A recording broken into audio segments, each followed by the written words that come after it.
कुछ जहाँ पर बहुत सारे रेस्टोरेंट बने हुए हैं टूर और वहाँ पर शराब की दुकानें भी इलीगली या वैसे ही चल रही थी और वहाँ पर सब लोग पी करके तमाम तरह का जो है न्यूसेंस क्रिएट करना, हुड़दंगबाजी करना है वो चल रहा था। तो इसमें फिर मैंने डिसाइड किया कि एक तो शराब की दुकान और बार इनका एक नियत समय है जी।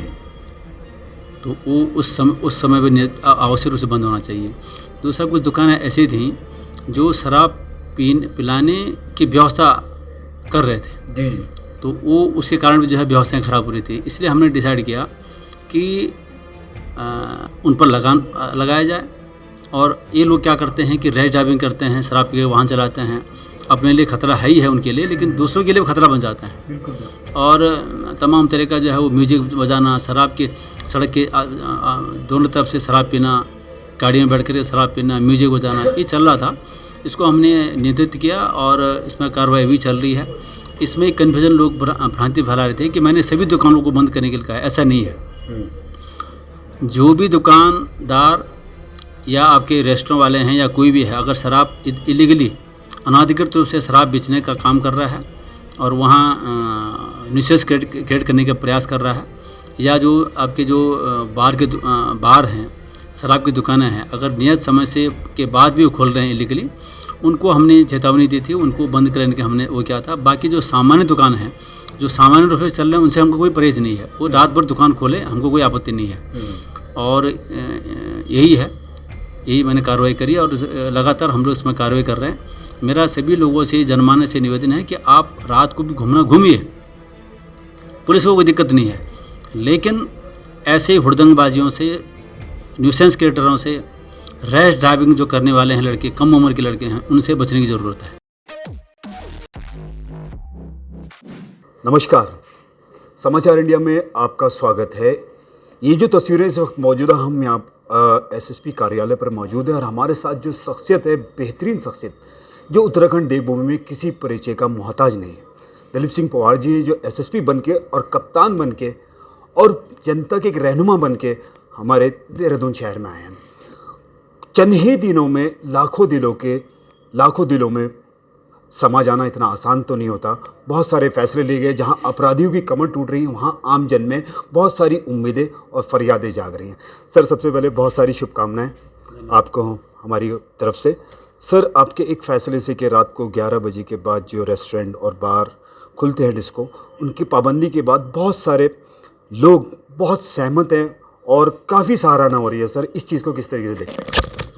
ये चूँकि रायपुर के जो अंदर का इलाका है कुछ, जहाँ पर बहुत सारे रेस्टोरेंट बने हुए हैं टूर और वहाँ पर शराब की दुकानें भी इलीगली या वैसे ही चल रही थी और वहाँ पर सब लोग पी करके तमाम तरह का जो है न्यूसेंस क्रिएट करना, हुड़दंगबाजी करना है वो चल रहा था। तो इसमें फिर मैंने डिसाइड किया कि एक तो शराब की दुकान और बार इनका एक नियत समय है जी। तो वो उस समय पर आवश्यक रूप से बंद होना चाहिए। दूसरा कुछ दुकानें ऐसी थीं जो शराब पिलाने की व्यवस्था कर रहे थे जी। तो वो उसके कारण भी जो है व्यवस्थाएं ख़राब हो रही थी। इसलिए हमने डिसाइड किया कि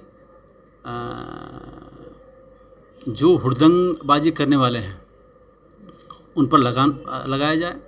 और ये लोग क्या करते हैं कि रैश ड्राइविंग करते हैं, शराब पी के वाहन चलाते हैं। अपने लिए खतरा है ही है उनके लिए, लेकिन दूसरों के लिए खतरा बन जाता है। बिल्कुल। और तमाम तरह का जो है वो म्यूजिक बजाना, शराब के सड़क के दोनों तरफ से शराब पीना, गाड़ी में बैठ कर शराब पीना, म्यूजिक बजाना, ये चल रहा था। इसको हमने नियंत्रित किया और इसमें कार्रवाई भी चल रही है। इसमें कन्फ्यूजन लोग भ्रांति फैला रहे थे कि मैंने सभी दुकानों को बंद करने के लिए कहा है। ऐसा नहीं है। जो भी दुकानदार या आपके रेस्टोरेंट वाले हैं या कोई भी है, अगर शराब इलीगली अनाधिकृत रूप से शराब बेचने का काम कर रहा है और वहाँ न्यूसेंस क्रिएट करने का प्रयास कर रहा है, या जो आपके जो बार हैं, शराब की दुकानें हैं, अगर नियत समय से के बाद भी वो खोल रहे हैं इलीगली, उनको हमने चेतावनी दी थी, उनको बंद करने के हमने वो किया था। बाकी जो सामान्य दुकान हैं, जो सामान्य रूप से चल रहे हैं, उनसे हमको कोई परहेज नहीं है। वो रात भर दुकान खोले, हमको कोई आपत्ति नहीं है। और यही मैंने कार्रवाई करी और लगातार हम लोग इसमें कार्रवाई कर रहे हैं। मेरा सभी लोगों से जनमानस से निवेदन है कि आप रात को भी घूमिए, पुलिस को कोई दिक्कत नहीं है, लेकिन ऐसे हुड़दंगबाजियों से, न्यूसेंस क्रिएटरों से, रैश ड्राइविंग जो करने वाले हैं लड़के, कम उम्र के लड़के हैं, उनसे बचने की ज़रूरत है। और इसीलिए ज़रा लोगों को सेंसिटाइज करने के हिसाब से हमने किया है। ये हमारा कार्रवाई चलती रहेगी। सर, हमने बड़े जो माँ बाप हैं, जो आज के बच्चा यूथ है, युवा है, वो नशे में ज़्यादा मुक्तदर थे उनको लेके। आपके इस फैसले से बहुत सारी माँ बाप जो हैं बड़े खुश भी हैं और वो आपके लिए बहुत ये समझ लीजिए कि दुआएं दे रहे हैं कि आपने एक बेहतरीन काम किया, क्योंकि यहाँ पर असल में जो हुड़दंगबाजी शुरू होती है वो 10 से और 11 बजे के बीच में होती है। तो इस काम को, इस व्यवस्था को कब तक कायम करने का इरादा है, क्योंकि बहुत सारे लोग इसको मान रहे हैं कि बेहतरीन काम है। ये व्यवस्था जब तक मैं कप्तान हूँ तब तक रहेगी। और जैसे आपने नशे की बात करी, नशा में सबसे यहाँ जो आपका ड्रग्स का प्रचलन है, उसमें भी हम लोग एक कॉम्प्रहेंसिव प्लान तैयार करके काम कर रहे हैं। और बहुत जल्दी 1 महीना 1.5 महीने में इसका आपका सकारात्मक और सृजनात्मक परिणाम आपको सामने देखने को मिलेगा। सर, दो चीज़ें बहुत हर जगह देखने को और सुनने को मिलती है। एक तो भू माफिया यहाँ पर बहुत सक्रिय है सर, और एक पारिवारिक विवादों ने थाना चौकियों को घेर रखा है सर। वो बहुत सारी उम्मीदें, बहुत सारी तड़प, क्योंकि कहीं बेटियों का सवाल है तो कहीं बेटों का, उसके लिए थाना चौकियों लिए क्या आदेश जारी कर रहे हैं? ज़मीन संबंधी विवाद जो हैं जनपद में बहुत ज़्यादा हैं। लोग जो फरियादी मेरे पास आते हैं उसमें 95% लोग तो केवल ज़मीन संबंधी विवाद वाले आते हैं। बिल्कुल बिल्कुल सर। मैंने और जिलाधिकारी हम दोनों ने डिसाइड ये किया है कि एक तो डीएम ने अपने यहाँ हर मंडे को, जैसे आज उन्होंने करी होगी, 11 बजे से लेकर के 1 बजे 2 घंटे का केवल जो है भू संबंधी जो विवाद हैं, शिकायतें हैं, उनके निस्तारण के संबंध में उन्होंने अपने 2 घंटे का रखा हुआ है। हमने दोनों ने डिसाइड किया कि हर एक तहसील में एक कमेटी बनेगी जिसमें एसडीएम भी रहेंगे, सीओ साहब भी रहेंगे, हमारे कोतवाल भी रहेंगे, और तहसीलदार साहब रहेंगे, पटवारी रहेंगे, जो भी भूमि संबंधी शिकायतें या इश्यूज हमारे पास आते हैं उनका वो परीक्षण करेंगे, उसका भूलेखी जो पक्ष है उसका परीक्षण करेंगे। तदनुसार जो भी उनका रिपोर्ट आएगा उस हिसाब से फिर फर्दर उसमें कार्रवाई की जाएगी। तो हमने करने जा रहे हैं। हम लोग इस क्षेत्र में भी दोनों लोग मिल करके एक अच्छा इनिशिएटिव हम लेने जा रहे हैं, और इससे भी हम प्रयास करेंगे लोगों को मैक्सिमम जो है इसकी मतलब इससे भी लोगों को रिलीफ मिले। सर, एक सबसे बड़ी फरियाद जो है वो आजकल जो पारिवारिक उत्पीड़न जो बेटियों को लेके चलता है सर, बहुत लंबी कतार है थाना चौकियों में। वो बड़ी उम्मीदें रखती हैं, क्योंकि वो फरियादें वहाँ से नहीं होती तो आपके पास ज़रूर आती हैं। उसके लिए उसको किस तरीके से देखते हैं आप? इसका हमारा मैकेनिज्म बना हुआ है थाना लेवल पर, फिर मेले लेवल पर। मेरे लेवल पर 2 स्टेज हमारे यहाँ हैं, ऊपर भी हमारे लेवल बने हैं। मैं प्रयास कर रहा हूँ कि जो भी मैट्रिमोनियल से रिलेटेड इश्यूज़ हैं उसको हम बहुत संवेदनशील होकर के, मैंने बताया अपने अधीनस्थों को, उनके दर्द को महसूस करते हुए, दर्द के तह में जा करके, और उस व्यक्ति विशेष जो भी कंप्लेनेंट आया हुआ है उसको उसके जगह पर अपने परिजनों को अपने आप स्वयं को देख करके और तब उसके दर्द को महसूस करते हुए तब वो काउंसलिंग करे। हम लोग वो मैंने प्रयास कर रहा हूँ, और इसमें भी आपको बहुत सकारात्मक परिणाम सामने आएंगे। दिख रहा है, लोग आ रहे हैं, हम लोग कार्रवाई कर रहे हैं। एक इशू आपको बता दूं मैं, जो कंप्लेंट्स हमारे पास आ रही हैं, कंप्लेंट्स का रिड्रेसल सिस्टम हमने एक कॉम्प्रिहेंसिव सिस्टम बना दिया है। कोई भी शिकायत किसी भी स्तर से आए, थाना से आधा घंटे के अंदर जब शिकायत आएगी, आधा घंटे के अंदर फोर्स मौके पर पहुंचेगा। मौके पर पहुंच करके जो भी फैक्ट्स है उसको देखेगा, और उसके बाद जो भी उसमें लीगल कार्रवाई की जानी है वो की जाएगी, और उससे फोर्स की विजिबिलिटी बढ़ेगी। जो कंप्लेनेंट है उसका सिस्टम पर कॉन्फिडेंस होगा, जो प्रतिवादी पक्ष है जो गड़बड़ कर रहा है वो मॉरली डिमोलाइज होगा।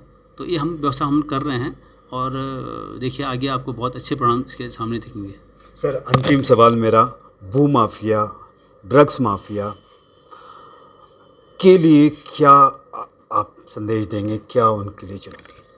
मैं सभी लोगों से निवेदन करूंगा, एक तो आपके इलाके में जो भी इस तरह के कंप्लेंट हैं, कृपा करके कंप्लेंट्स किसी विषय को लेकर के हों, और स्पेशली अगर भू माफिया से हों, आप बगैर किसी बिचौले के आप स्वयं आइए, थाने पर जाइए, मेरे पास आइए, सीओ साहबान के पास जाइए, आपकी बात सुनी जाएगी, उस पर कार्रवाई होगी।